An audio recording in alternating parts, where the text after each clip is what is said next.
Señor esté con vosotros. Lectura del Santo Evangelio según San Lucas.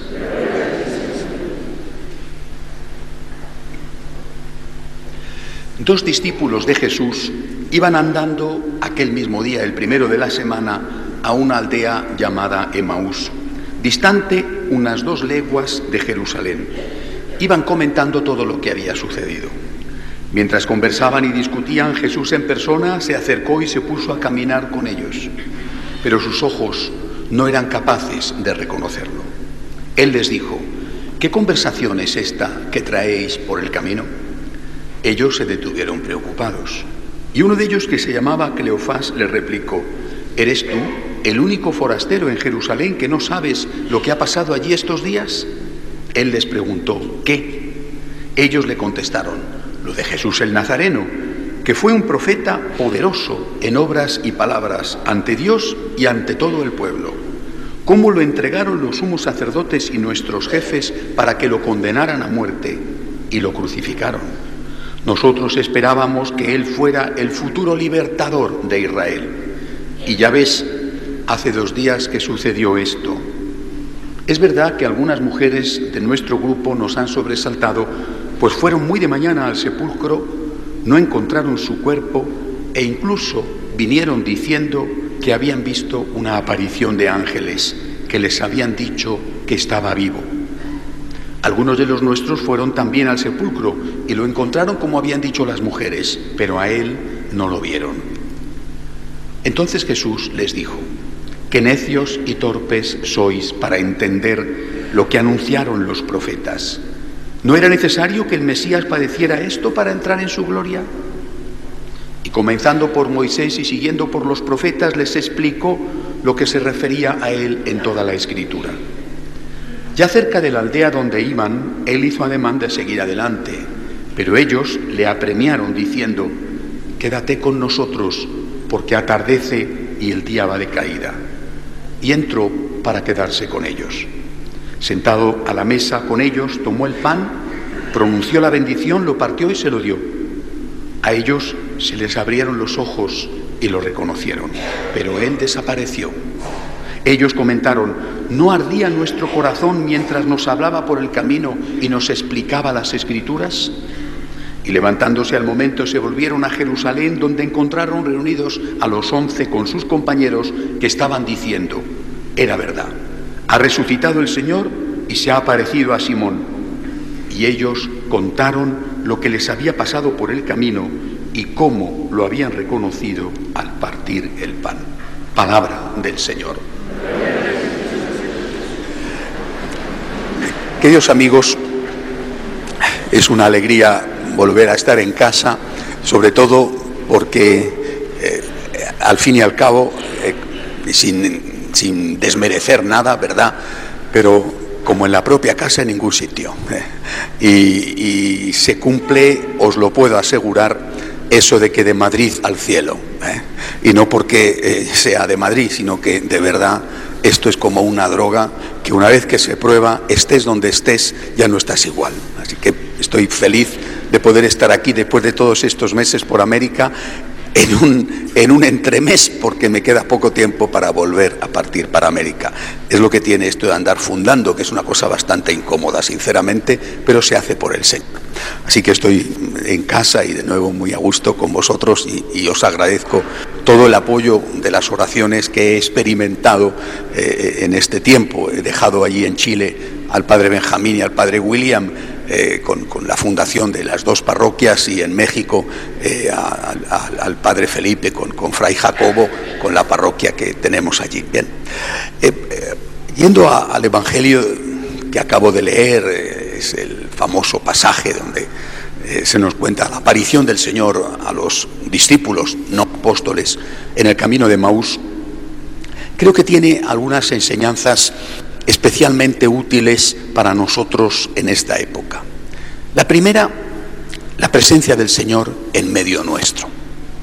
Es decir, la promesa que había hecho Cristo viene recogida en Mateo 18:20, donde 2 o más están unidos en mi nombre, yo estoy en medio de ellos. Esa promesa la aplica aquí. Hay 2 dos. No son apóstoles, uno de ellos se llama Cleofás, el otro no sabemos el nombre, era del grupo más amplio de los discípulos, dos. Y eran dos que no tenían fe. Es decir, habían sido compañeros de Jesús, sus seguidores, pero en ese momento no eran creyentes en la resurrección. Habían tenido una esperanza de tipo político, lo dice el texto. Creyeron que Jesús era el futuro libertador de Israel, una esperanza política, y se habían sentido decepcionados al verle morir en la cruz. Bueno, sus planes, sus objetivos no se habían cumplido. Bueno, y se marchan, huyen. Y sin embargo, tienen algo, amistad entre ellos. Debían de ser dos que, bueno, es normal que en un grupo grande siempre haya un grupo más próximo entre ellos y otro grupo más próximo, es lo normal, ¿no? Debían de ser dos amigos, quién sabe si a lo mejor eran parientes, que entre ellos mantienen una amistad. Hay, por lo tanto, una unidad. Y yo creo que este es el primer dato. El Señor se hace presente, como había prometido, donde dos o más están unidos en su nombre. Primer dato. Y fijaros la importancia que tiene esto. Nosotros creemos en la presencia real del Señor en la Eucaristía. Hay una sustancia sobre la cual se va a hacer la transustanciación, el pan y el vino. Y hay una persona que puede hacerlo, el sacerdote debidamente consagrado. Bien, hay otro tipo de sustancia diferente y hay otro tipo de ministro que puede servir de intermediario para que el Señor haga un milagro que asegure su presencia. ¿Cuál es esta otra sustancia? El amor. Donde dos o más están unidos, el amor. El amor. ¿Quién puede hacerlo? Cualquiera. La Eucaristía solo puede consagrarla un varón legítimamente ordenado. En cambio, cualquiera, dos esposos, la madre y el hijo, la abuela y un nieto, dos amigos en el trabajo, cualquiera puede ser sacerdote que consagra esta otra sustancia, el amor, la unión. Donde hay amor, allí está Dios. ¿Qué significa esto? Os voy a poner un ejemplo para que veáis la importancia que tiene. Suponed, imposible, pero suponed que yo me volviera loco y que ahora, después de la consagración, con el Señor presente en el pan, en el vino consagrado, yo arrojara por el suelo el cuerpo sagrado de Cristo. Vosotros diríais, sacrilegio.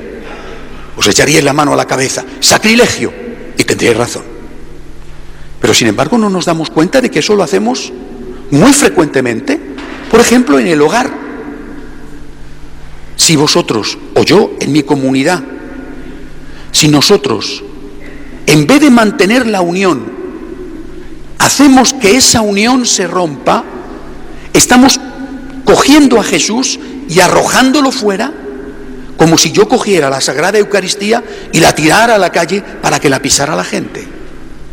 Es decir, si yo puedo consagrar la presencia del Señor con el amor, también puedo romper, destruir la presencia del Señor cuando no tengo amor.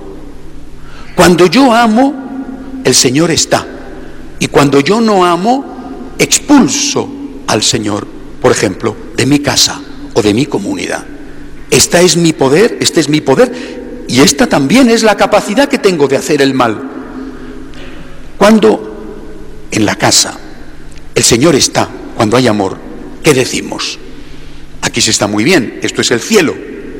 Y cuando no hay amor, cuando hay gritos, tensiones, rencores, ¿qué decimos? Esta casa es un infierno, y no me refiero a la serie de Antena 3. Aquí no hay quien viva, aquí no hay quien viva. ¿Por qué? Porque no está el Señor, porque no hay amor. Es verdad que no siempre depende de ti. Es verdad que en muchas ocasiones, y no solamente es una impresión, sino una realidad, uno está tirando del carro y el otro va cómodamente subido en el carro. Y aguanta el matrimonio si hay uno que tira, porque el otro no hace nada. El otro va, repito, cómodamente subido y dice, habrá matrimonio mientras tú aguantes, accedas a todo lo que yo pido y hagas lo que yo quiera.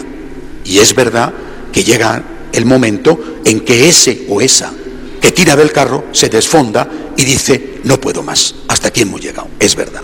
Es verdad, y así lo admite la Iglesia, que hay situaciones límite realmente graves en las cuales uno puede decir, no puedo más. O sea, la Iglesia jamás ha dicho, nunca ha dicho, la mujer tiene que aguantar que la peguen. Nunca. Jamás ha dicho la Iglesia, tienes que aguantar que te engañen sistemáticamente. Jamás ha dicho eso. Es decir, hay situaciones límite, casos extremos, en los cuales hay que poder decir, hasta aquí he llegado porque no puedo más. Pero esos casos extremos, que son casos extremos, no son afortunadamente lo de cada día. Lo de cada día es, yo tengo que hacer mi parte, todo lo que pueda, para salvar mi matrimonio, para salvar mi familia, para que el Señor esté presente en medio nuestro. Yo tengo que pagar el precio de la unidad. Y si no lo pago, entonces pagaré el precio de la desunión, el precio de la división, y por lo tanto mi familia no será el cielo, sino que será el infierno y se romperá. Hace muchos años leí una frase de Julián Marías que escribía lo que había sido su experiencia con la iglesia aquella del posconcilio, y decía que tenía la sensación de que algunos querían echar a otros de la iglesia.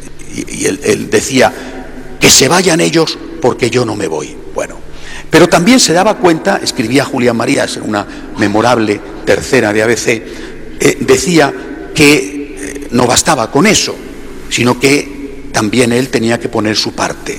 Y decía una frase que a mí me ha servido muchísimo en la vida: por mí que no quede, por mí que no quede.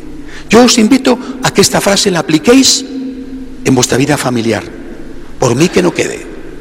Hay que salvar la familia. Hay que salvar la presencia del Señor en medio nuestro. Por mí que no quede. No depende solo de mí. No depende solo de uno. Una familia, una relación de esposos o una relación de padres-hijos entran ingredientes distintos, que tienes en cuenta el sexo, la edad, muchas circunstancias. Pero por mí que no quede. Yo voy a hacer todo lo posible para que el Señor esté presente en medio nuestro. Voy a hacer todo lo posible para que mi hogar sea el cielo y no una pesadilla con la que me encuentro todos los días y en la que no se puede vivir. Por mí que no quede. Voy a hacer todo lo posible con la ayuda de Dios para salvar mi familia, mi matrimonio o mi relación entre padres e hijos. Primer punto. Segundo, aparte de este hecho, de que el Señor se hace presente en medio de los discípulos, llevando a la práctica una promesa de que Él está cuando hay unidad, aparte de esto, hay otra cosa importante. Estos apóstoles no le reconocen. Tampoco la Magdalena le reconoció el domingo por la mañana cuando le vio, le confundió con el jardinero. No le reconocen. El cuerpo real de Cristo resucitado era diferente de aquel cuerpo previo a la resurrección. Era cuerpo, le tocan, le ven comer, le escuchan, no es un fantasma, pero es distinto. Y esto nos sucede también a nosotros muchas veces en la vida. Hay un cliché, hay un modelo de Dios. ¿Cuál es el modelo de Dios que todos reconocemos? El Dios de la gloria, el Dios de los milagros, el Señor de los milagros, el Dios todopoderoso. Ese es el cliché. Estos discípulos dicen, habíamos esperado de Él que fuera el libertador de Israel. Tenían su cliché, tenían su modelo. El Cristo político, el Cristo guerrero, el Cristo que a base de milagros desarmaba a los romanos, el Cristo que a base de milagros transformaba las piedras en panes, o de 2 o 3 panes y 4 o 5 peces daba de comer a la multitud, el Cristo que resucitaba a los muertos, el Cristo que curaba las enfermedades. Este es el cliché de Dios, el Todopoderoso, que lo es. Pero de repente el Todopoderoso se esconde detrás del crucificado. Es el Todopoderoso, pero no lo parece. Lo que parece es alguien que no puede ni salvarse a sí mismo, como le gritaban, burlándose los que estaban a su alrededor el Viernes Santo en la cruz. A otros ha salvado, a él no puede salvarse. El Todopoderoso se esconde detrás del débil. El Dios fuerte aparece un Dios débil y entonces tú no le reconoces. ¿Qué significa para nuestra vida? Tú estás viendo a Dios con un cliché. Y cuando Dios no viene con esa figura, dices, me ha abandonado, no le conozco, no se interesa por mí, no existe, o si existe yo no le importo, y no es verdad. Tenemos que hacer un esfuerzo por limpiarnos la mirada. Cristo está, y a veces efectivamente viene como el Señor de los milagros. ¿Cuántos hace en nuestra vida? Y otras veces no. Otras veces se esconde detrás de esa apariencia de impotencia, de esa apariencia que no te permite reconocerle como el que tú quisieras, sino como el que Él quiere. Hace una semana estábamos disfrutando con la canonización de Juan Pablo II. Estábamos recordando la fiesta de la Divina Misericordia. ¿Cuándo hay que decir, Divina Misericordia, en ti confío? ¿Cuándo? Hay que decírselo sobre todo en los momentos en los cuales la oscuridad llena tu vida y tienes la mirada llena de negrura y no de luz. Ese es el momento de decir, Dios mío, ¿dónde estás? Dios mío, ¿por qué permites esto? Dios mío, ¿por qué me has abandonado? Para decir a continuación, en ti confío. No eres el Dios de los milagros, no eres el que yo esperaba, no eres el futuro libertador de Israel, no eres el que me va a curar del cáncer, no eres el que me va a dar el trabajo con el que sueño, no eres el que va a convertir a mi marido, a mi mujer, a mi hijo. No eres esto, eres un Dios desconocido, eres un Dios que no esperaba, pero a ti te acepto, a ti te quiero, en ti creo y en ti confío. Aclarar la mirada para saber ver al Dios verdadero, cuando viene no como el Señor de los milagros, sino como el que humildemente nos dice, ¿y si no te puedo dar nada, me seguirás queriendo? Y si no puedo, que sí que puedo, pero ¿quién sabe por qué? Él sabe. Si no puedo responder a la petición que me haces, ¿me seguirás queriendo? Ese es el momento de decirle, Jesús, en ti confío, yo te quiero a ti. Santa Teresa decía, busquemos al Dios de los caramelos y no los caramelos de Dios. Jesús, tú, que eres todopoderoso y al que tantas veces no entiendo, tú sin embargo eres el Señor de mi vida. Luchemos por la unidad en la familia, pagando el precio, por mí que no quede, y digámosle a Dios, en lo bueno y en lo malo, Señor, en ti confío. Que así sea.